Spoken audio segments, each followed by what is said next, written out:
Buenos días, buenas tardes, buenas noches, según el lugar y la hora desde la que nos estén viendo. Hoy damos inicio al 6º capítulo de Factos, la sexta verdad, nuevamente con invitado especial, Fabricio Loja, politólogo de la UNR. Así que bueno, un gusto encontrarnos nuevamente hoy acá. ¿Cómo anda, Fali? ¿Todo bien? Bien, gracias por la invitación en esta jornada lluviosa.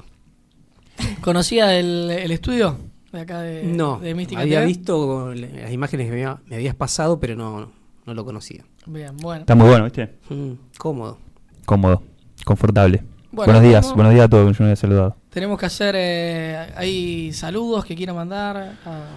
No, bueno, tuvimos, del episodio anterior tuvimos algunas bajas, hoy volvemos con el equipo, yo estuve con fiebre, Vicky estuvo con dificultades facultativas, así que volvimos con muchas ganas de hablar, muchas ganas de decir cosas, algunas serán correctas. Ponernos al día. Ponernos al día, sí. Fue difícil, la verdad que verlo de afuera, pero bueno, sirvió, todo suma. Bueno, espero que le haya gustado lo que hicimos con Espectacular. Gaspar. Espectacular. Sí. Bueno, y la verdad de hoy tenemos verdad número 6. Verdad número 6, con una peculiaridad, ¿no? A las anteriores, porque esta tuvo modificaciones. La original, si se quiere, ha sido para un peronista. No hay nada mejor que otro peronista. Y bueno, el registro histórico, que data de los años 70, nos muestra una modificación. Y bueno, la verdad vigente es para un argentino, no hay nada mejor que otro argentino. No sé si vamos a hablar si una suplanta a la otra, o si hay dos verdades en vigencia, por cuál vamos a arrancar. Así que bueno, es una verdad que... Y del análisis, o sea, de la sintaxis, sí, una reemplaza a la otra. De hecho, así lo planteó Perón. Si no, podría haber agregado una 21ª verdad, dejar vigente la que estaba, o complementarla, o agregarle al final. O decir las dos cosas. Para un peronista no hay nada mejor que otro peronista, y para otro argentino no hay nada mejor que otro argentino. Pero lo que ocurrió fue una suplantación. Eso, después de la vuelta del exilio de Perón, es cuando lo hace, creo que fue en el 73. Y creo que ese es un mensaje en sí mismo de las 20 verdades. Yo pensaba, y arranco, me paran cualquier cosa, pero yo pensaba en, primero, el hecho de haber corregido una enumeración de principios que ordenan y le dan un poquito de como una síntesis de la doctrina política que construyó Perón. Lo primero que se me ocurre decir, si la modificó en determinado momento histórico, advirtiendo que quizás las circunstancias se habían cambiado, ya nos habla de algo que lo dijimos alguna vez y va de suyo un poco, pero es que es una doctrina perfectible. Es decir, encontró que de alguna forma no se expresaba de la mejor manera la sexta verdad y entendió que había que se podía modificar y que de hecho se cambió. Con lo cual está bueno el hecho de poder seguir debatiéndolo y no tomarlo como una suerte de verdad revelada, las 20 verdades, sino que son una verdad construida, una verdad pactada, que tiene mucho contenido y que también tiene muchos elementos que en términos aristotélicos son esencia y hay algunas cosas que son accidente.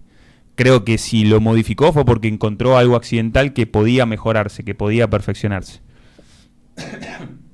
Hay un videito de Perón que está en YouTube, en el cual él habla un poco de qué fue lo que quería expresar con esto de para un peronista no hay nada mejor que otro peronista, y tenía que ver con, sobre todo, las rencillas internas, las disputas internas dentro de la expresión política del movimiento, el Partido Justicialista, y hacía una distinción entre aquel peronista que tiene claro cuál es el ideal, pelea por el ideal y lucha por la consecución de ese ideal, y el otro peronista que en definitiva lo califica de traidor, que en realidad por lo que lucha y su objetivo es un interés político. Entonces entiende que cuando lo que prima son los intereses, es ahí donde se empiezan a dar las rencillas. Si no están mirándose, digamos, unos a otros a ver de qué manera le puedo sacar una ventaja, me puedo posicionar mejor en tal espacio, en tal lugar, y se pierde la perspectiva del ideal político que está un poco plasmado en el resto de las verdades también. Y advirtiendo la existencia de ese problema, que sigue hasta hoy, digamos, no es algo que se resuelva con una consigna, con un enunciado, entiende en un primer momento que la mejor manera era decirle, ojo, no se pisen la sábana entre fantasmas, pero no con la carga peyorativa de la frase, sino ocupémonos de lo que nos tenemos que ocupar, no nos ocupemos de la lucha interna, porque hay un proyecto de país al cual tenemos que aspirar y por el cual tenemos que trabajar. Y ahí, me parece, ¿no? Yo creo que la intención del cambio es una reflexión personal, no sé si realmente quiso hacer eso, pero me parece, es decir, en vez de ir por la negativa, es decir, que yo creo que la expresión para un peronista no hay nada mejor que otro peronista tiene esa connotación negativa de no se peleen entre ustedes. Una lógica de exclusión. Claro. Se vaya a una lógica por la positiva, de decir, no solo dejen o absténganse de pelearse entre ustedes, sino fíjense que hay un país, o sea, hay un proyecto de país al cual tienen que servir, en el cual hay que incluir al resto también, y por eso para un argentino no hay nada mejor que otro argentino. Yo creo que la intención fue esa. Me parece que el peronismo es un modelo que está pensado para que todos puedan sentirse parte de alguna forma, para que todos puedan tener un espacio de trabajo y de aporte a ese movimiento. Y creo que lo que propone con este cambio es abrir, digamos, resolver un conflicto, pero por arriba, salir del laberinto, pero mirándolo por arriba, mirando un proyecto nacional, mirando la inclusión de toda la Argentina, de todo nuestro país, no solamente atendiendo la rencilla interna del peronismo. Para mí habrá sido por eso, supongo, ¿no? Pienso, de pronto me parece. Bueno, para mí una opinión también interesante me parece que podría llegar a ser pensar que en un inicio tiene por objetivo decir, bueno, si nosotros los peronistas, o sea, la famosa frase del Martín Fierro, ¿no? Si los hermanos se pelean, los devoran los de afuera, entonces tratar de ordenar en ese sentido, pero después también hay una necesidad de decir o de intentar generar lazos con otros sectores que en el peronismo venían, digamos, o estaban de alguna manera por fuera, y el contexto de esa actualización histórico, político, tiene que ver con la necesidad de sumar a otros sectores a un frente de liberación nacional. O sea, se dice, digamos, en el contexto el contexto de esa actualización tiene que ver con que se van a sumar actores, digamos, que no van a ser estrictamente del movimiento justicialista, para hacer un gran frente electoral. Entonces me parece que ahí tenemos algo de coyuntura. No sé vos qué opinás, Fali, al respecto. Sí, son dos instancias históricas diferentes. Hay que tener en cuenta que cuando Perón sostiene sus conceptos doctrinarios, él define que la doctrina no es algo rígido, esquemático, sino que son ideas, principios que deben cabalgar la evolución. Es decir, la virtud de un conductor político es trascender el tiempo, pero observando, mirando cómo son los acontecimientos. Cuando él lanza que para un peronista no debe haber nada mejor que otro peronista, está instalando al interior del movimiento la idea de solidaridad. Pensemos que el peronismo fundante es bastante heterogéneo. Venía de sectores del Partido Comunista, Socialista, de sectores gremiales trotskistas, que venían del viejo anarcosindicalismo, pero también sectores de la Iglesia Católica, más vinculados a la doctrina social de la Iglesia, sectores del radicalismo, personalistas, antipersonalistas, algunos integrantes del Partido Socialista que llegaron a cargos importantes. Entonces, ¿cómo amalgamar una idea de solidaridad? Primero porque Perón tiene una concepción positiva del ser humano, es decir, no es el Hobbes, los lobos el individuo, lo que hoy, digamos, los libertarios sostienen como una virtud, que es el individualismo y el egoísmo. No, Perón sostiene que los seres humanos siempre quieren construir comunidad, y hay un principio que es el de solidaridad. Y eso lo ve, no tiene una idea de darwinismo social, que el individuo que se supera y evoluciona. Es la especie más solidaria la que logra trascender el tiempo y los cataclismos. La jauría de perros, los cardúmenes de peces, los que van en conjunto. Pero ahí lo que trata de instalar primero es una idea de solidaridad. Segundo, una idea de proyecto. O sea, si vos tenés un proyecto a realizar, no pierdas el tiempo pisándole la manguera a tu otro compañero que es bombero. Si el objetivo final es apagar el incendio. Idea de solidaridad, la idea de proyecto y la definición que tiene todo proyecto político que se precie de tal, que es la identificación de un enemigo. Yo sé que es una palabra fuerte porque se puede hablar de adversarios, pero Perón diferenciaba, decía, bueno, una cosa son los adversarios circunstanciales, otras son los amigos, pero también hay enemigos, porque si la política, entre otras características que tiene, es ser una confrontación entre intencionalidades opuestas, bueno, si no hay enemigo no hay razón de hacer política. Si bien Perón tiraba hacia la concordancia, la idea de un proyecto histórico, dice, bueno, pero ¿quién es el enemigo? Lo que está diciendo Perón, bueno, adentro del peronismo no puede haber enemigos.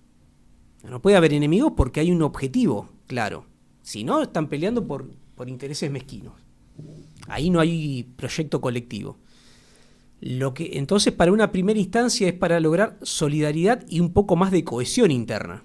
Es decir, dejen de pelearse por cargos, dejen de las confrontaciones sectoriales. Es decir, que en el año 50, que él cuando lo pone, hace ese cuerpo de doctrina, si bien es una síntesis de discursos y una obra de gobierno anterior, él pone esa verdad, pero es para el interior del peronismo.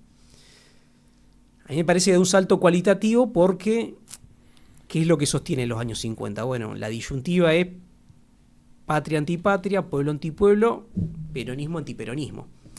La verdad que más allá de la intencionalidad de Perón no había otra forma, porque no había forma de estar en un lado o del otro.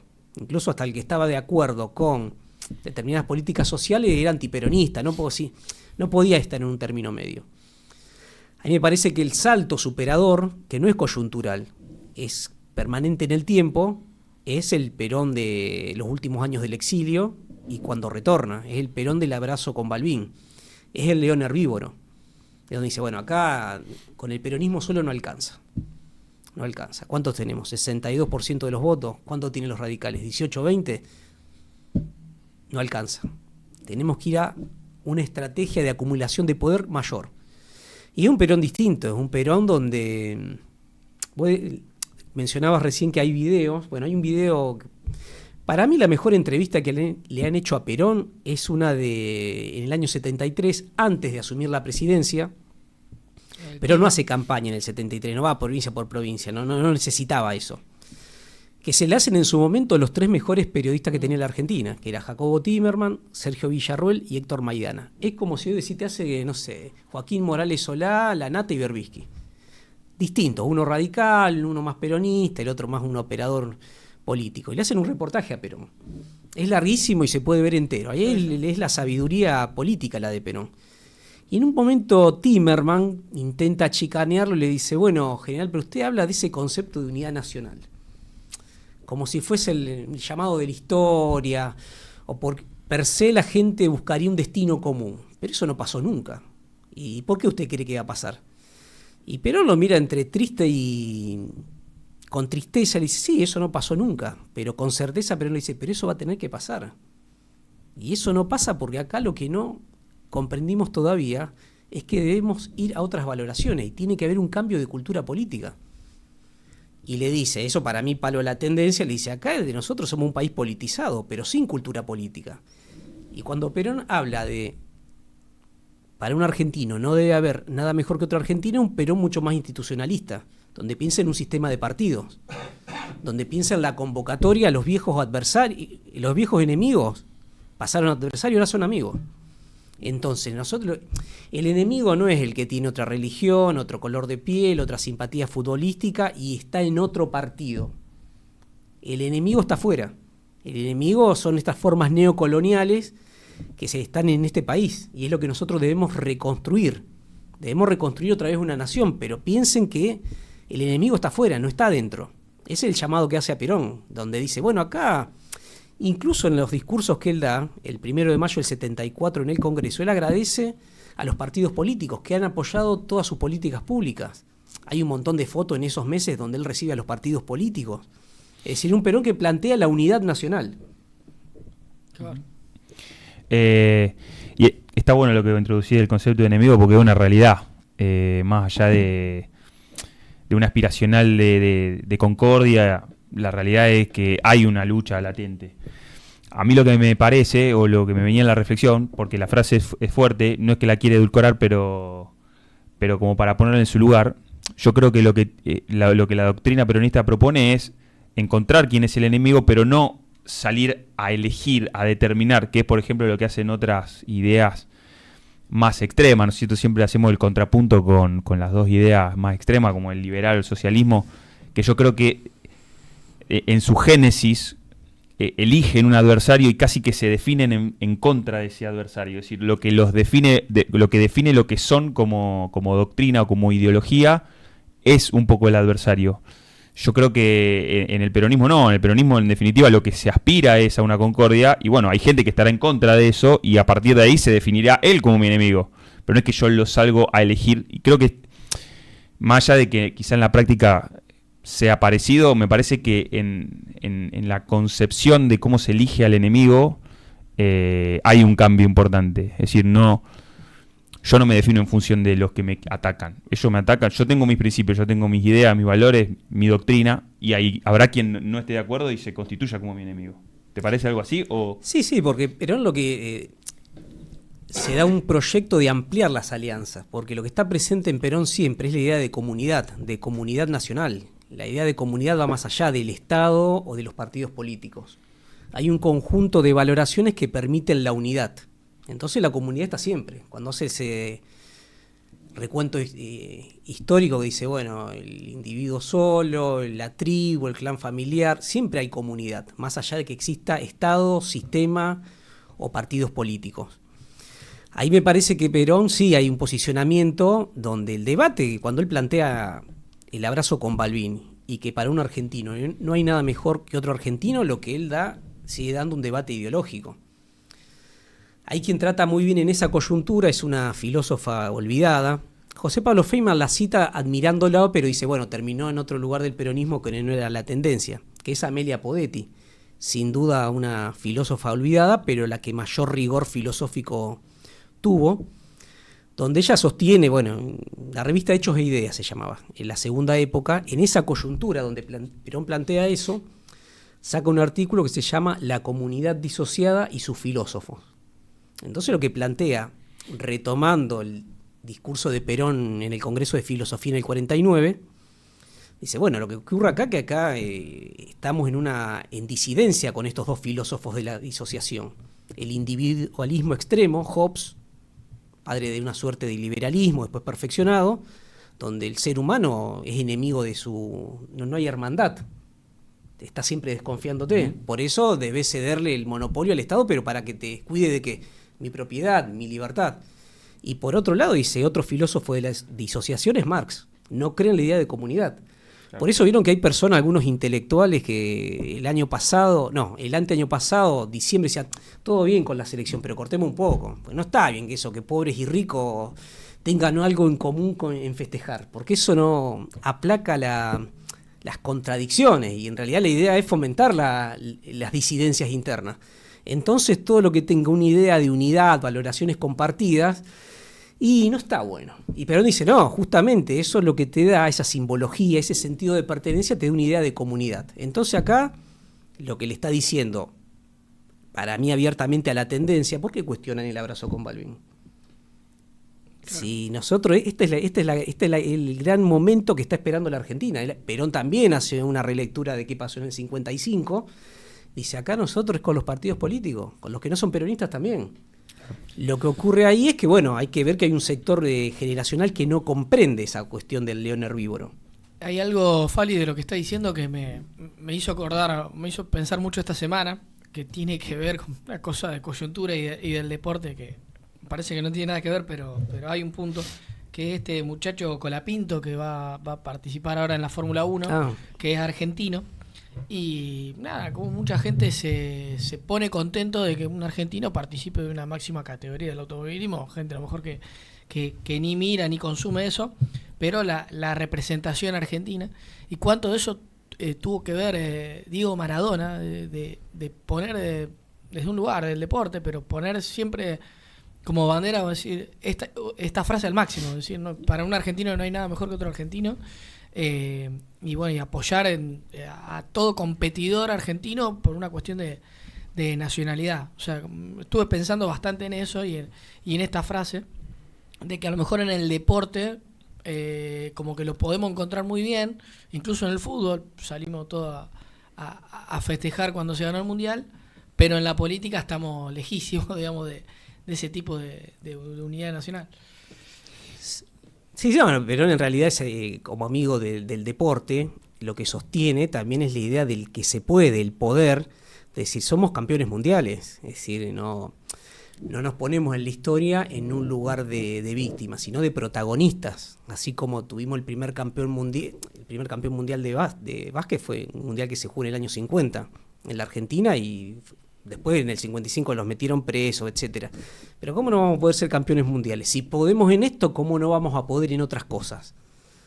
Sí, es cierto que hay gente que un poco le molesta eso de decir, bueno, ahora somos todos amigos. Bueno, en la pandemia pasó también un poquito que había como esa sensación de, bueno, de esta salimos todos juntos.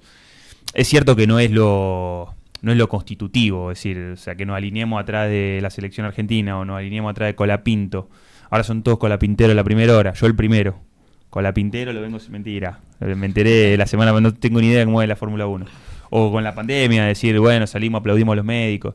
Son expresiones, evidentemente no es lo que constituye la unidad nacional, pero son pinceladas, son cosas que no nos tenemos que sentir culpables de decir, bueno, está bien, estamos todos juntos en esto un poco. Sí, potencia también la autoestima de decir, sí, se crió a la vuelta de mi casa y es el que se trasciende a nivel mundial en ese deporte.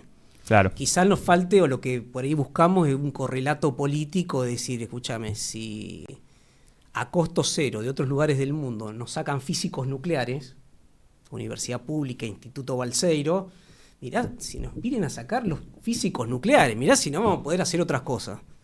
Claro. Pero tiene que ver también con esa idea de valoración también, pero siempre pensando, no importa, a ver, el apoyo a Fangio no era peronista, y si era más antiperonista, no importa, es un campeón mundial. Claro. El riesgo por ahí es caer en cierto chauvinismo que es ya como una expresión muy superficial de lo que es el ser nacional. Por eso me gustaría también que debatamos un poco de qué significa ser argentino. Porque, o sea, yo creo que la crítica a este fervor popular que se expresa en el deporte, en enterarte que determinada invención a nivel nuclear lo hizo un argentino. Entiendo que la crítica que se hace a cuando todos nos subimos a ese fervor tiene que ver con esto, es decir, che, te quedás en lo superficial al final, pero en las cosas importantes estamos divididos, no hay una real unidad nacional. Creo que es una expresión que exacerbada sí pervierte un poco la lógica de la unidad nacional porque se queda en lo orillero. Pero a mí me gustaría decir, la consigna como queda redactada es, para un argentino no hay nada mejor que otro argentino. Y en definitiva, ¿qué es ser argentino? O sea, yo creo que naturalmente trasciende la idea de una nacionalidad, meramente una nacionalidad. No se trata de eso. Parece que hay también una identificación cultural, un sentido de pertenencia, un conocimiento incluso de la historia, una tradición que la tomo como propia, que la defiendo, que la cultivo. Sí, de hecho fue uno de los desafíos que se plantea con la organización del Estado-Nación. Por ejemplo, esta es una cuestión que retoma Oslak, ¿no? Cuando habla de la conformación del Estado-Nación argentino. Uno de los principales desafíos que se tenía era lograr la cohesión entre las masas de inmigrantes que habían llegado, y la primera institución que plantea para lograr esa cohesión es la educación universal. Y entonces, evidentemente, es un desafío. lograr la cohesión en términos culturales y haciendo alusión también a una especie de simbolismo, ¿no? De decir qué es lo que nos une y cuáles son los elementos identitarios. Bueno, en algún momento hubo que localizarlos y hubo que trabajarlos porque no, quizás los que estaban no eran acordes para lo que se requería en ese momento de la historia. Así que cuando mencionábamos la cuestión esta de hay cuestiones que nos unen, como podría ser un deporte o el material académico de exportación que tenemos, porque somos tenemos determinados núcleos importantes, uno de ellos la universidad pública, pero sin embargo no logramos que eso trascienda y que llegue a la arena política. Me parece que ahí lo que es, digamos, el primer elemento que tenemos interesante es el hecho de que, bueno, evidentemente sí, el hombre es, y podemos partir de una concepción antropológicamente positiva, de decir el hombre es bueno porque evidentemente estamos permanentemente buscando qué es lo que nos une. Pero bueno, sin embargo, hay tensiones que no logramos resolver. Pero lo que ingresa a esta cuestión es que cuando hablamos de política, hablamos nuevamente de lo que mencionábamos al principio, la lógica amigo-enemigo, ¿no? Esta es una dicotomía que hay, que la trabaja bastante interesante Carl Schmitt, cuando habla de, él particularmente se centra en lo que es el escenario internacional, ¿no? Como un estado de guerra permanente prácticamente.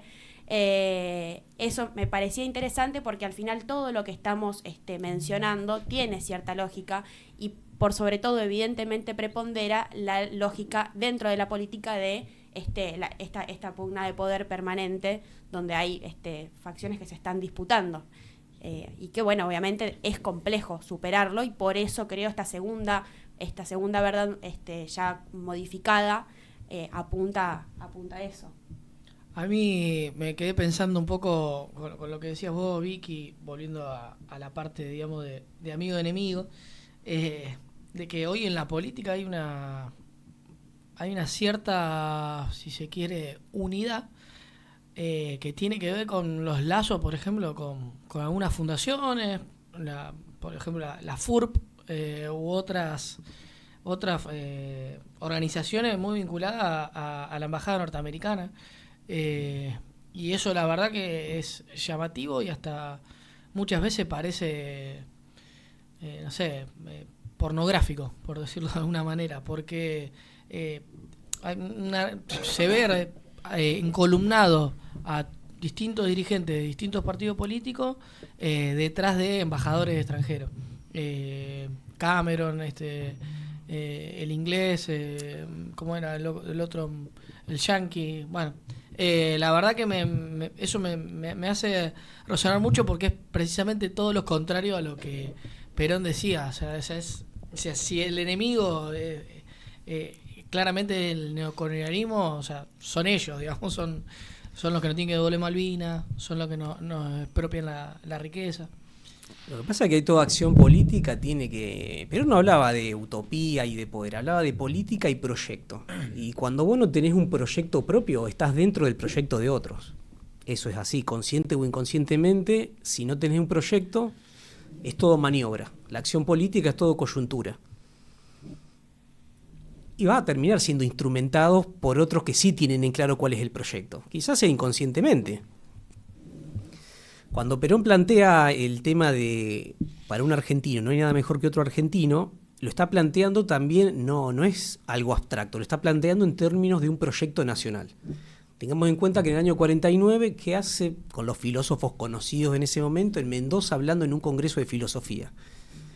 Estaba dentro de la discusión de la Constitución del 49, que es un proyecto político que ya estaba siendo realizado. Se plasmaba en la letra lo que se estaba realizando y había una proyección de qué es lo que se quiere.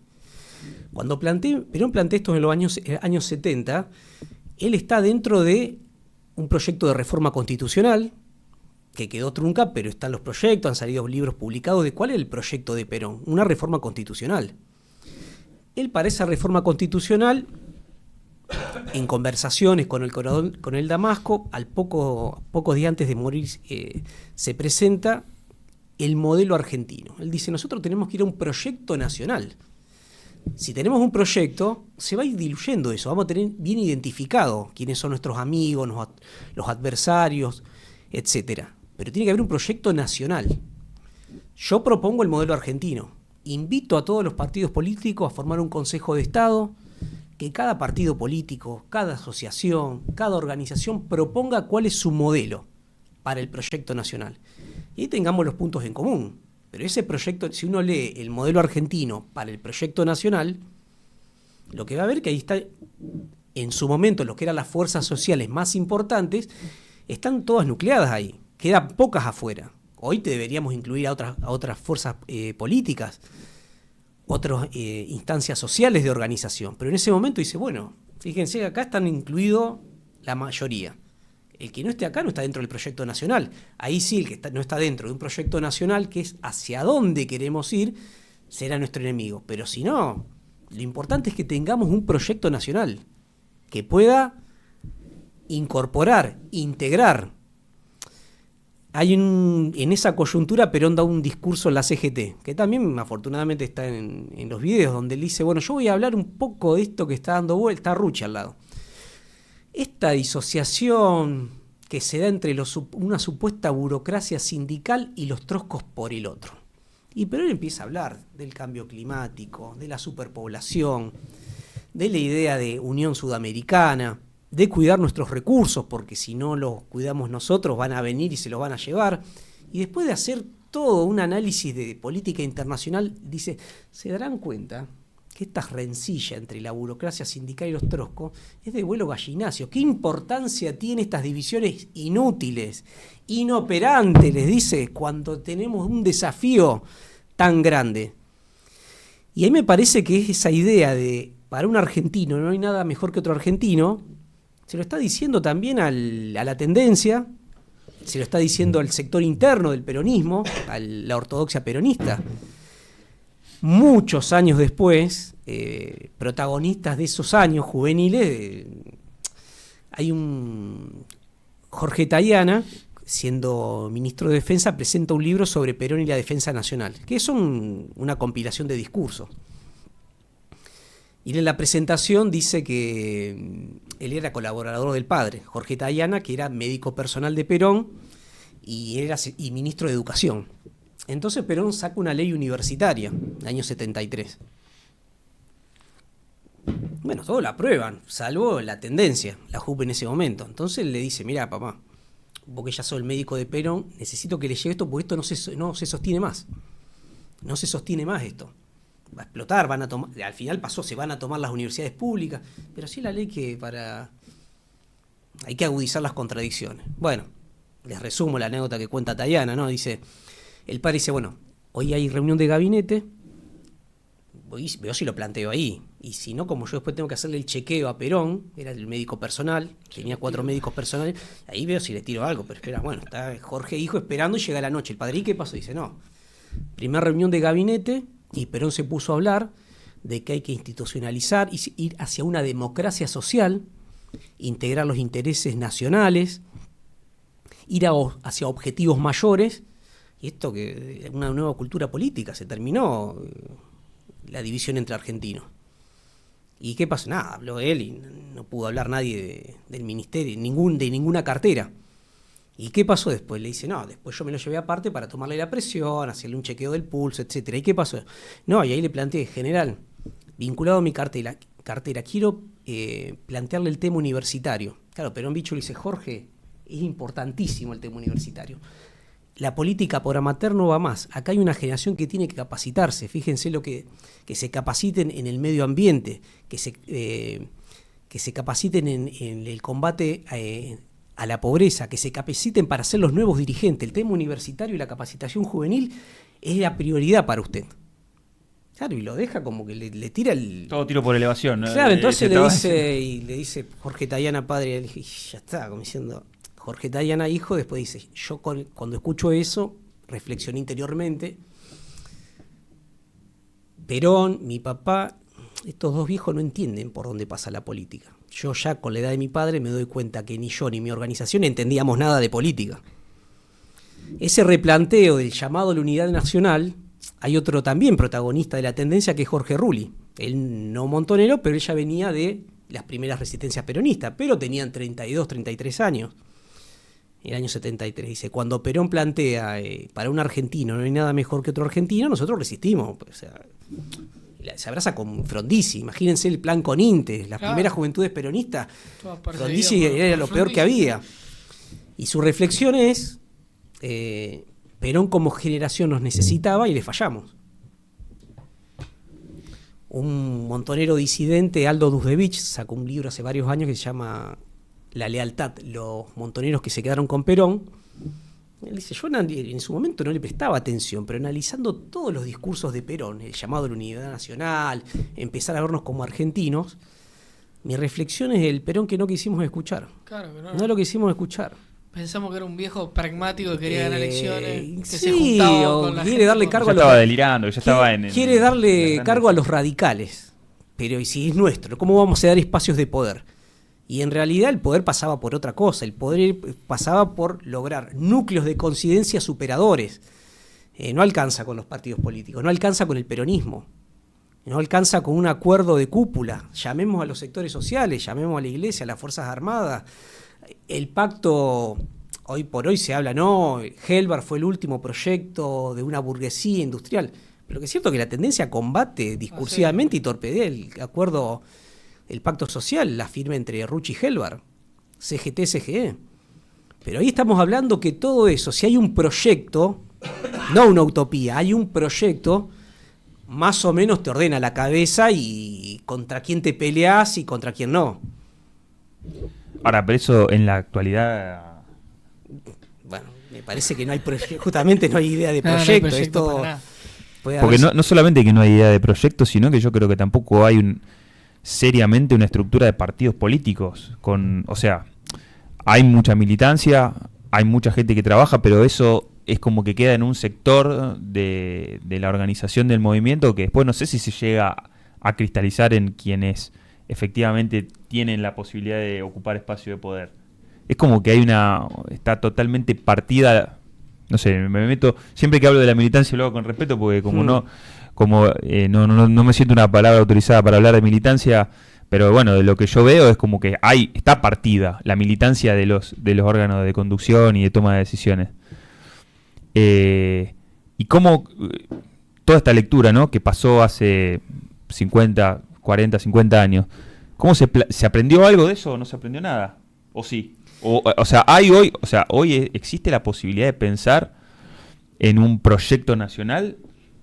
Y me parece que la diferencia en la cual estamos en un punto anterior es que se han perdido los interlocutores. Es decir, cuando Perón habla con Balbín, sabe que hable con los radicales. Claro. Alfonsín siempre perdió todas las internas contra Balbín. Pero bueno, si él gana, también como era que conduzca a Balbín, nosotros acompañamos. El movimiento de Renovación y Cambio tenía reticencia hacia el acuerdo con Perón. Pero bueno, el que maneja el partido es Balbín, listo. Entonces vos cerrabas con el partido.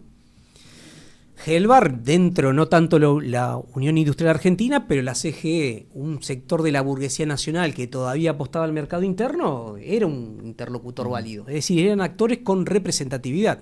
Yo creo que hoy la política, tanto a nivel de sectores como a nivel de partidario, lo que se está discutiendo a nivel discursivo es el mensaje que representatividad tiene, es decir, a quiénes representamos. Si no nos representamos a nosotros mismos y nosotros cuatro nos representamos a nosotros. Que también es una propuesta política un poco bastante vigente hoy día.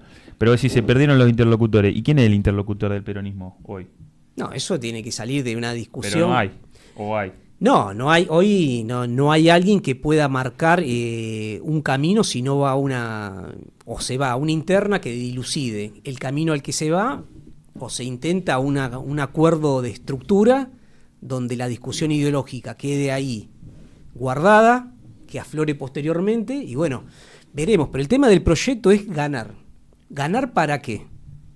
Si es que decía Perón, si es ganar para fracasar, mejor no ganar de nuevo. Le debe ganar para plasmar un proyecto. La convocatoria tiene que ser en torno a algo realizable.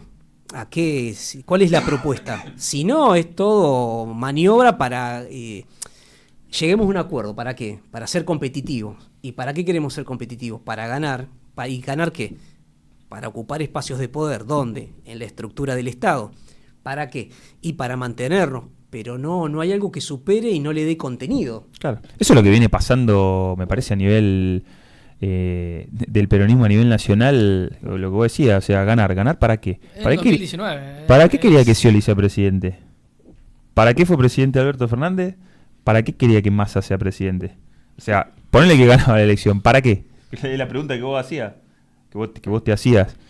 Yo veo que no ocurre eso hoy. O sea, yo no veo que haya una lógica de la consecución de un proyecto nacional. O sea, cuesta organizarlo a nivel interno, ni hablar de lo que implicaría sumar otros espacios. Yo creo que no solamente faltan interlocutores, para mí faltan líderes, que es una noción mucho más...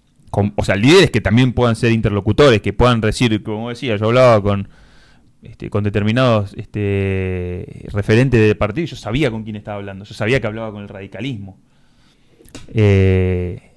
Sí, interpretación de la realidad, porque lo novedoso de Perón en el año 43, 44, que se sintetiza en la jornada del 17 de octubre, es que él le pone voz a algo que estaba ahí que no era interpretado. Mencionabas vos obreros viejos, obreros nuevos, esta burguesía que surge pero que no es parte del viejo sistema. Bueno, ¿quién representa eso? Este sector del... Forja, ahí perdido, sin oficiales política. Industrialistas del ejército, pero que hay una... Bueno, hay alguien que los nuclea en torno a un proyecto. Hoy, en realidad, hay sector... ¿Cómo interpretar? Pasa primero por un tema de interpretar las demandas. Y la política también es... determinar cuáles son las prioridades. Si vos determinás prioridades, podés poner el oído. Si pones el oído, podés elaborar un discurso. Y ahí podés ser escuchado. Pero me parece que hoy estamos en un momento donde se reformulan muchas cuestiones, donde todos los manuales de ciencia política, pueden servir para nivelar las patas de un sillón, porque estábamos dando la vuelta a la página donde las tensiones, los discursos extremos, la crispación, se va a Corea del Centro, será más a Rodríguez Larreta. Bueno, resultó que no. Es decir, que no, tampoco la dirigencia política tiene una interpretación de los humores sociales. Y tiene que venir alguien por fuera que, si alguien por fuera te interpreta mejor, entonces lo que debe hacerse es también modificar un poco la metodología para ver la realidad nacional, diría Jauretche. Pues si no cambias un punto y seguido lo haces punto y aparte, si seguimos diciendo lo mismo, no va a haber resultados diferentes. Hay algo para mí en la sociología, animándome a hacer una interpretación osada, digamos, de lo que cambió, pero me parece que el tema de las comunidades digitales... de cierto dejar de compartir consumos con familiares, con amigos, para cada uno consumir lo que más le gusta a través de la digitalización, creo que cambió mucho la forma de relacionarnos como ser humano. Y esto lo digo porque se producen o se crean tribus digitales, incluso hoy en la política, que yo creo que eso es algo para analizar. O sea, ayer estaba viendo el programa de Rebord, ya es un nicho, ya es un programa que lo miran 8.000 personas, cuando a lo mejor Tinelli lo miraban 2 millones de personas hace 20 años atrás. Pero mirando ese programa gana un concurso así medio rancio que hacen, que hacían, y en el concurso los pibes lo ganan porque tiran como a distintas comunidades, le tiran un guiño. Entonces los que juegan a Clash of Clans, los locos le tiraban un guiño, le tiraban un guiño a todas comunidades digitales aún más chicas, y ese fue el que terminó ganando una votación general. Y esto lo hablábamos también con Trapé, digamos, cuando vino en La Tercera Verdad. Si cambió el estado de la técnica al momento de relacionarnos, va a ser como cada vez más difícil tratar de interpretar todo eso, porque cada vez hay núcleos más chicos de pensamiento, cada vez hay núcleos más chicos de unidad. Y lo veo también en la política, cuando no encuentro prácticamente 3, 4 economistas peronistas que piensen más o menos lo mismo. O sea, es muy difícil encontrar, digamos, algún tipo de unidad entre ellos, y se supone que, bueno, no sé, la economía en este país un buen lugar para arrancar a decir, che, bueno, ¿qué queremos hacer? ¿Qué queremos vender al mundo? ¿Qué queremos comprar? ¿A qué nos vamos a dedicar? Y no hay posibilidad de unidad a través de eso. Sí, los liderazgos, como decías vos, ordenan. Me parece que cuando se marca un destino, ese debate entre economistas se van a ir ordenando. Puede haber un diálogo y, bueno, se cederán algunas cuestiones, pero se dará prioridad a otras medidas macroeconómicas o de economía interna. Pero si no hay un liderazgo, no hay forma de ordenarse. Sí, y yo creo que, bueno, es muy dinámico, es lo que vos decías al principio, ¿no? Las doctrinas tienen que ir cabalgando la realidad, y es muy dinámica la realidad, porque uno trata de tomar, o sea, de definir las cosas en función de lo que ve en la realidad, ¿no? No hacer definiciones abstractas y en función de eso definir. Y cuando uno piensa en el liderazgo, yo cuando pienso en el liderazgo, trato de ver quiénes son los líderes de hoy en día. Y los líderes son los que manejan bien el espacio de la comunicación, que no es ya esa comunicación. Para mí es una etapa nueva de la globalización, donde antes había medios de comunicación hegemónicos. Yo creo que los medios de comunicación, si bien siguen teniendo cierta hegemonía, me parece que es por una inercia y no por una conquista cotidiana de ese espacio de hegemonía. Hoy día es todo consumo de nicho, y hay de golpe emergentes que surgen y construyen un liderazgo, pero a partir del modo en el cual comunican. Lo planteó Gramsci hace muchos años, cuando habló de que la batalla cultural pasaba sobre todo por el lenguaje, por cómo se domina el lenguaje, cómo incluso este espacio que decía Pablo tienen su lenguaje propio. Vos vas a escuchar hablar a alguien y decís, che, ¿de qué están hablando? Yo a veces lo hablo en joda, porque por ahí alguno escucho, pero le digo, sí, no, porque hay que mejorar el engagement. Es decir, hay que subirse al tren del hype. Lenguajes rancio es una palabra que también viene de cierto, vos lo dijiste recién. O sea, todo un lenguaje, bueno, ni hablar de las otras ya palabras que son como adaptaciones, pero hay un lenguaje. Y la dinámica que cuando vos ya te adaptaste, ya pasaron. No, ya cambió. Llegaste tarde. Ya cambió. Te fuiste doxeado, se dice mucho en la vida. ¿Qué carajo? ¿Qué es doxeado? Pero, y de golpe hay toda una comunidad que tiene ese lenguaje, que lo adopta, que encuentra un líder, que es difícil encontrar la caracterización propia del líder. Yo me imagino un líder, alguien que tiene una capacidad oratoria. Yo pienso en Perón, por ejemplo, que se puede sentar, hablar, dar un discurso, ordenar una doctrina. Y los emergentes de liderazgo, que surgen un poco de esas comunidades, son los que manejan la comunicación de manera perfecta. El presidente actual maneja la comunicación, dice lo que la gente quiere escuchar. No sé si eso es manejar bien la comunicación, o puede ser que sí o no, pero tiene un lenguaje propio. Genera contenido. Genera contenido, es una máquina de generar contenido.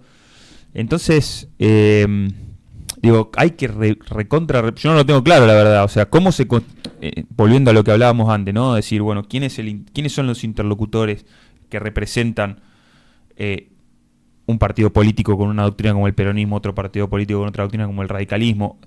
Lo veo como estructuras muy estancas, que hoy día está totalmente atomizado, la realidad pasa por otro lado, y yo como me cuesta ver de qué manera se puede estructurar eso ahora para la consecución de un proyecto nacional.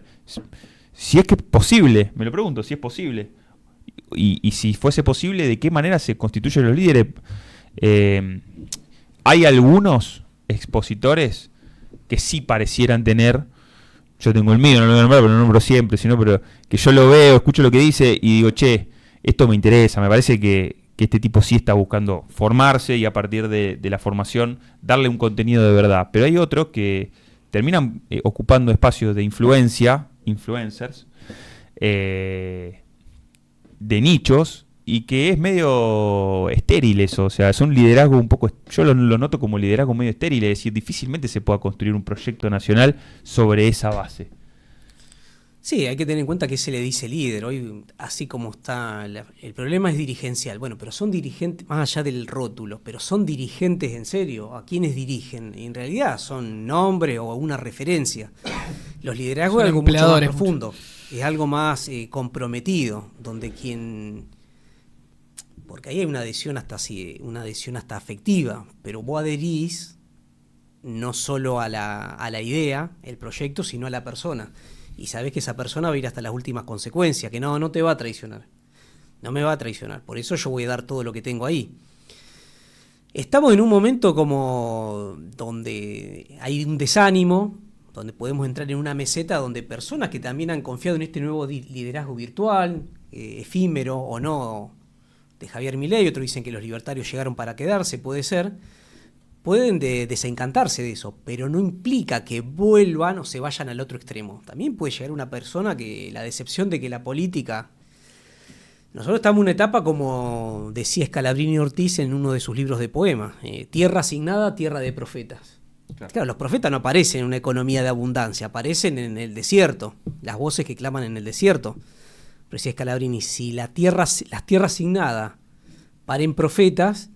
¿Por qué? Porque creer es la magia de la vida, hay que creer. Hay que creer. Después esa creencia hay que ver si trasciende el tiempo, si es un liderazgo que te propone un proyecto, no un proyecto colectivo, algo que incluya tu individualidad, lo que decía, pero no, el equilibrio entre el yo y el nosotros. Pero eso se ve con el tiempo, pero no hay que coartar que la persona crea. El problema es cuando no tienen ganas de creer. Cuando la decepción fue tal, yo tengo muchos más años que ustedes, en los 90 no encontrabas un amigo del secundario, del barrio, que hable de política. Era como un extraterrestre. Hoy podemos llegar donde esta decepción de también estas camadas de libertarios lleve que, no, viste, se decepcionaron y vuelven a este lado. A lo mejor descrean de la política y de toda idea que tenga que ver con comentar algo que pasa. Complicado, ¿eh? El panorama difícil. Pero sí, hay que creer, ahí está la magia de la vida. Si no, el día que dejemos de creer, es esa fe. Esa fe, decía Jauretche, tiene un texto que... Hay una anécdota de Darío Alessandro, que fue el padre del Alessandro, que era el compinche de Chacho Álvarez. Pero bueno, este Darío Alessandro en los 90... fue diputado nacional, ya era octogenario. Es del grupo de los 8, los que disienten de Menem. Forman un bloque aparte porque Menem era lo contrario de la doctrina peronista.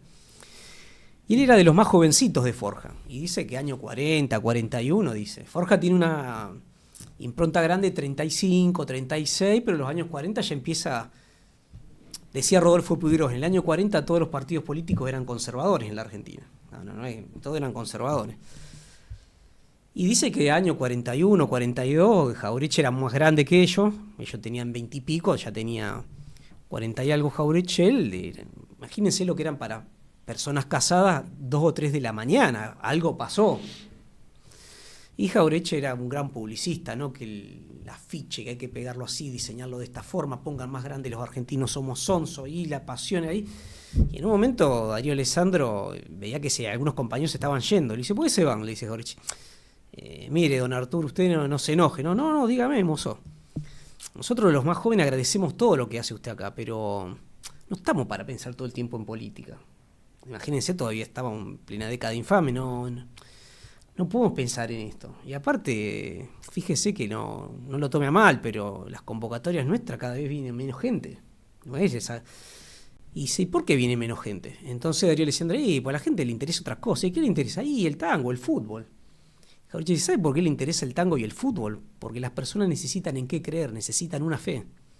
Después Jauretche le va a escribir en un texto que es cuando habla de Pelé y la moralina de la clase media. Beto en su momento era la herradora de Núñez, pues no estaba completo el Monumental. Fíjese cómo se llenan todos los domingos. El viejo gasómetro, la bombonera, la herradura de Núñez. ¿Sabe por qué se llena? Porque los futbolistas le prometen goles, tacos, rabona y le cumplen. Por eso vuelcan su pasión hacia lo deportiva. El día que aparezca alguien en el cual volcar toda esa pasión y fe popular en un proyecto político, va a ver cómo en masa bajan de las gradas del Monumental, del gasómetro, la bombonera y van a ir todas juntas hacia la Plaza de Mayo. Eso se lo dijo 3 o 4 años antes del 17 de octubre. Profeta. Pero está diciendo, la gente necesita creer. Si no lo encuentra en un referente político, lo va a buscar en otro lado. Pero el tema es como, en su momento decía, no va a aparecer nunca. Y apareció del lugar menos pensado. De un sector del ejército, un coronel que vino de Italia para formar una escuela de montañistas, y que además lo más conocido de él es que en los años 30 era profesor de historia en la escuela de guerra. Y por ahí la alternativa es no prometer tanto, porque a veces es como que la política cae en levantar banderas altísimas, ¿viste? Y después el tipo que te prometía erradicar el machismo de la Argentina le pegaba a la esposa. Entonces decís, y se sabe, y se filma encima. Entonces decís, perdón que caiga tan bajo o a la peor expresión de la... Pero en definitiva, decís, claro, es como que vos, el ejemplo que vos ponías del partido de fútbol, es como que vos vayas a la cancha y... A ver, vamos a ver el partido, y los jugadores al final eran todos gordos, están fumando... Si no, flaco, entrená en la semana, o sea, tenés que tener un poquito de coherencia en lo que vos estás diciendo. Sí, no prometer la final de la Champions League y terminar como el tema de Bonicio, el 0-0 de Ferro y de Platense, de los años 80. A mí me parece que, decía Perón, su éxito en la Secretaría de Trabajo fue que anteriormente había un viejo Departamento Nacional del Trabajo, llevaba datos estadísticos. 40 años, pues lo habían fundado en 1904. Joaquín P. González, el Código de Trabajo, el gobierno de Roca, bueno, informe Bealet Macé por medio. 40 años que no se había modificado. Dice, ¿qué pasaba? Iban, le prometían todo y no le cumplían nada. Yo no les prometía nada. Por ahí el problema es ese. O se confunde se confunde quizá un poco el mensaje que tiene que dar. Porque en definitiva, que es un poco lo que hablamos en la verdad, cuando hablamos de la democracia, en definitiva la política termina como entrando en una espiral de demagogia donde te prometo todo y después no te doy nada, y flaco, eso en algún momento se va a terminar. O sea, va a venir uno que te va a decir, los voy a hacer mierda todo, y lo vamos a votar a ese. Claro. Cualquier semejanza con la realidad además, es la realidad. Agota tu verbo, tu adjetivo, cuando vos decís volver para hacerme, ya no lo puedes usar más. El asado que no lo va a poder usar más. Eso ya... Claro. Los pibes para la liberación, ya está. Eso ya cumplió su tiempo, efectivo, no efectivo, sirvió para ganar, ganaste, ya está. Ahora lo que tenés que es adecuarte y generar otras expectativas. Una doctrina que te marque un sendero, pero bueno, hay un lenguaje que se ha envejecido, que quizás ahí haya una virtud del presidente que encontró un lenguaje distinto. El lenguaje nuestro no pasaron 70 años. En 5 años se envejeció. Estabas hablando de como si fuera otra generación. Los que entraron a la política en el 2003 o después del conflicto de la 125 o en la lucha contra las primeras medidas del gobierno de Macri. Ya pasó, con el vértigo de la política pasó mucho tiempo. No, estás convocando a otra cosa. Porque en el 2000 personas que hoy tienen 20 años no tenían conciencia. Es como... Imagínate vos a los 20 años cuando te hablaba alguien de lo que podía haber pasado 20 años atrás. Era como que no... Y me parece que falta esa interpretación de a quién se le habla. Y la manera en cómo. Y con qué promesa. No... Hoy creo que también la política y la dirigencia está mucho más puesta con una lupa. Mirá, ojo con lo que me voy a prometer porque yo no te voy a esperar 4 años. A los 2 meses me voy a dar cuenta si me mentís o no. Y es entendible. Y es entendible. La duda que a mí siempre me viene a la cabeza es cómo se tiene que dar el proceso para que eso en definitiva termine ocurriendo. El otro día escuchaba, no me acuerdo quién lo decía, que hablaba de la alquimia política y decir, bueno, en el proceso alquímico para sacar digamos, para depurar el metal, el primer proceso es la corrupción. O sea, primero tenés que corromper el metal en bruto para quemarle toda la escoria y que después el proceso continúe hasta extraer ese metal precioso. Bueno, la parte de la corrupción está, eso lo tenemos. Hay que terminar de exprimir quizá esa etapa, hay que quemar definitivamente esa etapa para que salga lo bueno. Y bueno, surgirá ahí el líder que condense todo este bagaje doctrinal y y que cierta coherencia, autoridad moral, y que sea quien, porque hoy hay una primera pregunta, que es ¿a quién se le habla? Pero yo voy a una pregunta un poco más atrás, que es ¿quién es el que está hablando? O sea, ¿quién habla? ¿Quiénes somos? Yo creo que está todo en crisis. Bueno. Creo que está todo en crisis, incluso parte de por qué hicimos este programa, hay como una idea de decir, che, ¿por qué no volvemos a discutir la doctrina? ¿Por qué no volvemos a mirar un poco en el pasado a ver qué hay para recuperar? Y ahí, digamos, sí, che, o sea, todavía estamos en una etapa anterior. O sea, no podemos salir a hablar porque no sabemos, o sea, tuvimos una crisis de identidad. O sea, no supimos saber quiénes éramos. No sé, eso me pasó durante el gobierno de Alberto, que para mí fue terrible. Fue una crisis de identidad. A toda la militancia creo que la golpeó mucho. Entonces, no sé, hoy se discute exacerbadamente el tema doctrinario. No sé si exacerbadamente, pero gracias a Dios se volvió a discutir. Porque me parece que no teníamos la respuesta, digamos, a eso. Entonces, sí, muchas veces, porque nosotros, pero ¿qué es nosotros? Somos parte del mismo espacio.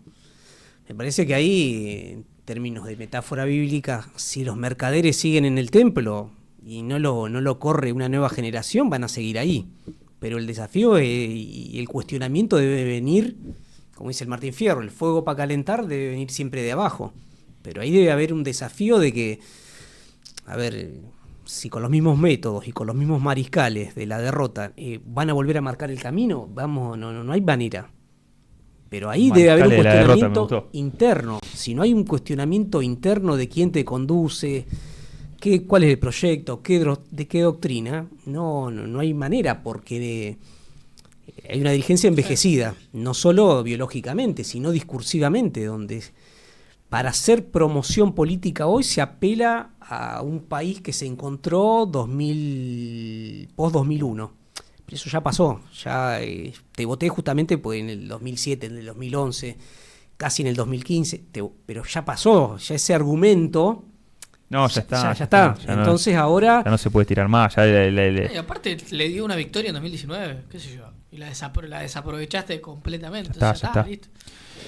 Yo cuando veía esta verdad, me voy a ir un poquito de esta coyuntura, pensaba a nivel...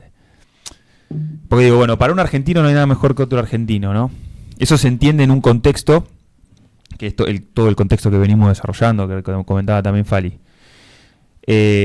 Los que lo entendieron bien, creo que son los yanquis. Yo creo que Estados Unidos lo entendió bien con la doctrina Monroe, se llamaba America for Americans. Hace mucho tiempo antes, en el 1800. Se puede imitar, se puede tratar de imitar eso. Yo creo que la frase estaba concebida un poco distinto, era decir, apenas estaban dándose los primeros, se estaba gestando lo que era América a nivel general, y creo que la frase la había concebido más en un término de América, no como a veces le dicen los yanquis a América, a su país, sino América en términos de América, pero que también luego se reinterpretó y dijeron, nosotros tenemos que pensar en nosotros también un poco, y evitar esa penetración cultural europea que se mete y nos confunde. Sí, ellos definieron un proyecto de país. Entonces, cuando uno piensa en Estados Unidos, los países centrales, más o menos centro-izquierda, centro-derecha, republicanos, demócratas, Partido Social Cristiano, Socialdemocracia, para la política internacional debaten matices. Claro. Pero en líneas generales, en los posicionamientos ante la política externa, siempre están en el mismo lugar porque saben dónde juegan. Es decir, no... Acá tenemos la herida de Malvinas. Y era evidente que no, más allá de yo tengo el que tiene familiares, no iban a cambiar la política exterior. Eso lo tienen definido. Acá lo que pasa es que estamos en una instancia anterior, más primitiva, donde mientras los alemanes piensan como alemanes, los norteamericanos como norteamericanos, nosotros todavía estamos en simposio. ¿Es posible pensar una matriz de pensamiento? Nosotros todavía estamos, si es posible, pensar desde acá. Y lo que pasa es que ellos ya piensan directamente. Lo que pasa es que como nunca se pudo lograr, seguimos preguntándonos si es posible. Pero en realidad, o planteamos integraciones mayores, Digo, pues yo también he formado parte del centro de estudio del Caribe, cuando todavía Chile y Uruguay, sabemos, si vamos de visita a algún lugar turístico. Sí, y están cuando, acá cuando nomás. el Mercosur, vos vas a Paraguay, hay todas todavía, cosas. La patria grande. Estamos pensando en el Caribe y todavía no podemos resolver algo tan básico, una moneda común, un banco, una estrategia de desarrollo medianamente compartida. Entonces, me parece que esos países, pensemos en Europa, después de la Segunda Guerra Mundial, idiomas diferentes, guerras, no había persona que no tenga abuelo, tío, ya está, se terminó. Después hoy está en crisis la Comunidad Europea, pero al menos lograron algo. Mirá, Francia, España, somos nada comparado con ese estado continente que es Estados Unidos o la Unión Soviética. Si no conformamos una comunidad medianamente estable, fenecemos. Bueno, nosotros ni eso estamos. Pero me parece que es la definición de un proyecto de país. Estados Unidos hasta ahora está en discusión eso, pero durante décadas no. Su idea de ser una potencia hegemónica a nivel mundial desde el punto de vista militar, comercial e industrial hasta los años 90 no lo discutió nunca. Discutía otras cosas, pero eso no lo discutía. Claro, eso era una línea. Y tienen un sentido del ser nacional. Tampoco lo vamos a poner como un ejemplo de todo, ¿no? Pero o un ejemplo perfecto, pero creo que tienen un concepto del ser nacional que a Argentina todavía un poquito le cuesta, me parece. Sí, además tenés una dirigencia que al no haber definido un proyecto de país y ponerse de acuerdo por lo menos en 3 cuestiones básicas, digo que aunque ni siquiera por demagogia, bueno, el combate contra el hambre, hay partidos que no participan de eso.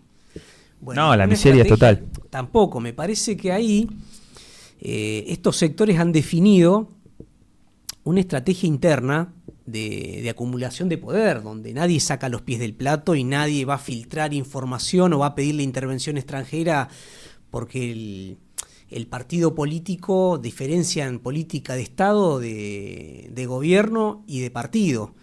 Me parece que ellos tienen en claro esas cuestiones de hacia dónde van. No sé si va a permanecer mucho más en el tiempo, pero acá la idea... Es lo que te iba a decir, está en crisis eso, me parece. Está en crisis, la el tema de debate de Trump, Biden, pero bueno, también Estados Unidos está dejando de ser la potencia hegemónica. Pero lo que voy yo que acá en la Argentina, al no haber acuerdos macro, cada gobierno que empieza tiene una pretensión refundacional. Eso lo ve hasta en los discursos. Sí. Por primera vez, nunca antes. Sí, ahora en esta nueva Argentina sí. Y si hay un programa o un plan nacional de algo, o lo suprimimos, que se pudra, o si no es posible política, cambiarle el nombre. Pero claro. No, ¿cómo vas a continuar una política pública de un espacio que no es el tuyo? Y entonces vos tenés cuestiones que no se terminan.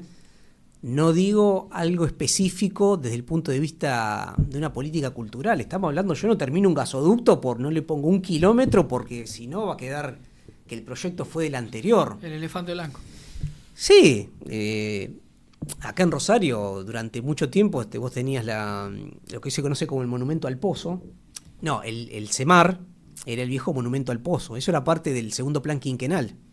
Moreno y San Luis. Bueno, cae Perón, le caen, como en todos los lugares, le bajan el cartel, segundo plan quinquenal y quedó ahí. Eso terminó siendo un corralón municipal de autos viejos. Recién se termina el año 96, que lo inaugura el gobierno de Wiener como intendente, porque ¿cómo vas a terminar? Y otros no discutirían de eso, cambiar el cartel, pero vos tenés que terminar en su momento un espacio de salud pública de altísima tecnología. Y acá no, acá yo no lo termino. Entonces, si estamos ante esa mezquindad y ese egoísmo, va a ser muy difícil. No es difícil, es imposible pensar un proyecto, no te digo a 30 años, directamente a 4 años, porque el que es aliado tuyo, si vos no me das los cargos, no te voto la ley. Piénsenlo en cualquier caso. No, eso político. Es asqueroso, repugnante, totalmente. Ahora, yo creo que... bueno, nosotros siempre... pues estamos un poco redondeando y creo que siempre tratamos de tener una mirada un poquito benévola sobre el final, porque siempre tiramos muchas pálidas. Yo creo que para mí es fundamental construir ese sentido de unidad nacional, pero no creo que, bueno, es como decías vos, es decir, que el fuego, ese fervor tiene que surgir de abajo. Y creo que la herramienta esencial es la cultura. La cultura en todas sus expresiones como un elemento de amalgama social que permita que la gente se sienta parte de un proyecto, independientemente de tener o no afinidad con una determinada doctrina política. Sentirte parte de una cultura nacional y enriquecerte de ese ser nacional, yo creo que es lo que en definitiva va a hacer que pongas a un argentino o sea, al otro, al argentino como en un lugar de preferencia. Porque en esa lógica de decir yo no termino el gasoducto, yo no termino porque me quedo con mi mezquindad política, es justamente no tener la perspectiva de decir, che, pero pará, necesitamos que llevar gas para el desarrollo industrial, para dar trabajo. ¿De qué estamos hablando? Entonces, y hay una contracultura de desprestigio del ser argentino, de la atorranteada, que bien entendida está bien, pero que no forma parte de nuestra esencia cultural, no forma parte de lo que nos constituye como país, como nación. Tiene mucha importancia el conocimiento de la historia, tiene mucha importancia la reivindicación de nuestros próceres, tiene mucha importancia el respeto y la valoración de nuestros signos, de nuestros símbolos, de nuestras canciones, de nuestra lengua, de nuestro idioma, de nuestro talento, de nuestros recursos. Es decir, para mí la lógica de la construcción del ser nacional tiene que venir por ahí. Y de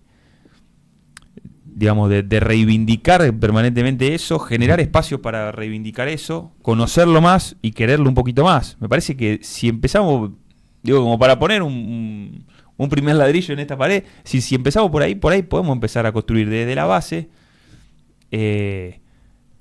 un ser nacional que nos permita la consecución de este apotegma de decir, y bueno, sí, para un argentino, que yo me identifico como argentino, no hay nada mejor que otro argentino, que lo veo expresado en el otro, y pienso en la construcción de un proyecto de unidad nacional para mi bien, para el bien de él, para el bien de los demás, y de las futuras generaciones.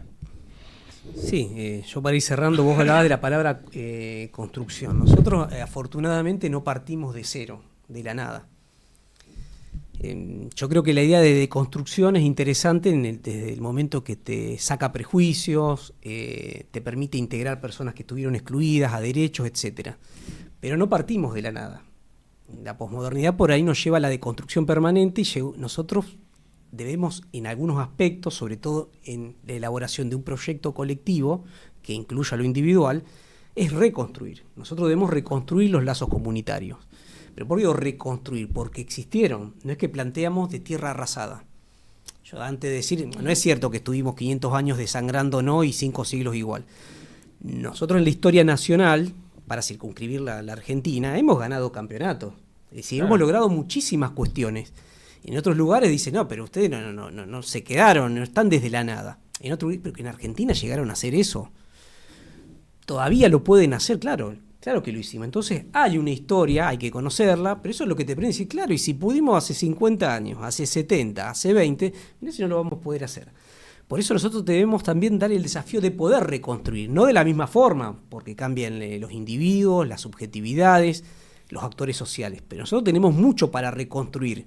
No es que hay un vacío atrás nuestro. Claro. Lo que pasa es que es cierto, con el discurso de la deconstrucción, que te convencen de que lo que tenés es una mierda, de que tu historia es una mierda, y decís, bueno, listo, rompo todo, armemos algo de cero, y a eso también iba a decir, hay que tener conciencia de lo que tenés para poder mejorarlo y perfeccionarlo. Esa cosa que sobrevuela de lo progre, de que todo tiempo pasado, antes era todo tiempo pasado fue mejor, ahora todo en el pasado era toda una cagada. No, decía Chesterton, dales algo que conservar y todos serán conservadores. Sin irse al extremo del conservadurismo, que no es la propuesta, pero sí decir, che, yo tengo cosas que son valiosas, las quiero conservar, las quiero mejorar, quiero perfeccionarlas, pero porque en definitiva el discurso ese tiene una trampa, que es que en realidad lo que viene es a sacarte lo que es tuyo, y a que vos entregues todo, que vos pienses que lo que tenés es una mierda, y vendes el auto a 2 pesos, porque total te estás convencido de que no sirve. Yo en ese sentido creo que es importante saber que tenemos una gran doctrina, que debe ser a lo mejor lo más lo más difícil, una doctrina, además, no solamente en términos teóricos, sino probada en combate, que transformó el país en, como decía el Fali, digamos, y que dio éxitos, o sea, que fue exitosa en muchos sentidos, que tiene altos y grandes galardones. Entonces, saber partir de saber que se puede transformar eso. Entonces, bueno, con el fuego, ¿cómo era la frase? El fuego, la dijeron los dos. Era el fuego Pero la expresó mejor Fali. El fuego para calentar debe venir siempre de abajo. Exactamente. Entonces, poder, digamos, recuperar eso. Así que yo me voy con ganas de hacer. Vamos, Argentina. Vamos. Sí, la verdad que esta tarea que tenemos siempre al final del programa de irnos así como con una especie de esperanza. Sí, pues aparte Una como luz. está el día, directamente está el candidato al corchazo mal. Creo que no está tan difícil de identificar esta luz al final del túnel, porque me da la sensación, ¿no?, de que, bueno, evidentemente, como decía Fali, ¿no?, el problema va a ser cuando dejemos de creer. Evidentemente todavía creemos, todavía buscamos motivos por los cuales creer, y en ese sentido lo que nos está faltando es, bueno, es quien logre la cohesión entre todos los que buscamos distintas creencias, distintos no objetivos, pero sí motivos, que como que nos motivan cosas diferentes. Tenemos que buscar una motivación común, una motivación conjunta. Quien logre sintetizar esas motivaciones, creo que nos va a poder ordenar, nos va a poder organizar. Sin embargo, obviamente siempre se valora que, bueno, la iniciativa que tengamos y el aporte que hagamos desde nuestro lugar es una buena manera de comenzar. No esperar a alguien que nos venga a atar con alambre la barca, sino, bueno, pongámonos desde el lugar y con lo que tengamos para meterle para adelante. Fali, muchas gracias por venir. ¿Te sentiste cómodo? Sí, cómodo. La verdad que el formato me gustó mucho. Vos dijiste que querías, vos dijiste que hoy ibas a tirarle a la gente, no estuviste tan... No tuve tiempo. Pero me ¿Querés quedo con- hacer un cierre acá criminal? Decía la compañera, no es original, pero cuando fallece Néstor en el 2010, un compañero, imagínate, nosotros entramos a la facultad 96, 97, y estábamos, pero la experiencia anterior había sido muchas décadas antes, buscando, y es por acá, y sí, que no.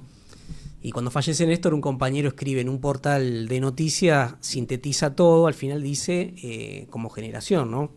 Lo estábamos esperando. Si estábamos esperando que aparezca, pero nunca pensamos que iba a ser un gobernador del sur que no sabíamos ni cómo se pronunciaba, que la mujer era más conocida que él por su tarea legislativa. Pero digo esto de lo estábamos esperando, pues yo creo que hay mucho acá. Hay también una idea de dignidad, de que no da todo lo mismo, pero lo que pasa es que está esperando a alguien que interprete esa realidad. Es decir, como alguien que le ponga letra, a alguien que le ponga voz. ¿Vos ves a alguien ahora? No. Que tenga la grandeza de incluir a la mayoría. No, yo creo que hay mucho ego. Yo soy el representante de este campo. Yo soy la quinta esencia de lo doctrinario. O Igual yo soy más el que que un le va a poner campo, música. el representante más que este campo de esta quintita, de esta, Sí, sí. de esta huertita. Sí, de Dijiste los dos. maceta de balcón Claro. de centro. Sí. Sí. El famoso Tarzán de Maceta. Y hay una cuestión, me parece que es, y no sé qué opinan, pero digamos, quien logre sintetizar estos nuevos sujetos sociales que vienen surgiendo y que el peronismo no lo supo identificar, o que evidentemente fueron fueron comprendidos por otro sector, y que es hoy quien gobierna, la próxima figura que logre eso va a tener que tener la habilidad de la velocidad, que es lo que nos condiciona hoy por hoy, la velocidad, la inmediatez, la lógica del descarte. Probablemente los sujetos que estamos tratando de identificar hoy acá no sean los mismos para la próxima elección, pensando en términos, ¿no?, meramente políticos electorales, pero obviamente tiene mucho que ver con la identidad y con la conformación de la sociedad. Así que obviamente eso, ¿no?, la velocidad por casi por sobre todo y voluntad política. Se ríe Fali. No, me río porque por ahí uno llega. Ya nos dimos cuenta, 5 años después, por qué nos ganó Milei. Ya no tiene sentido, hay que ser más ágil. Sí, el año pasado fuimos a rendir una materia, sociología política, había que presentar un tema y fuimos casualmente todos con el mismo tema, ¿por qué ganó Milei? Y el profesor nos dijo, vuelvan la próxima, porque yo ya sé por qué ganó Milei hace 5 años, estamos hablando de esto, ahora ya ganó, así que vuelvan la próxima y con algo un poco más novedoso. Claro. Bueno, vamos por cerrado entonces esta verdad. Muchas gracias a todos por estar y bueno, nos vemos el próximo lunes. Gracias a todos, gracias Fali. Gracias por la invitación. Hasta luego. Gracias, chao, chao.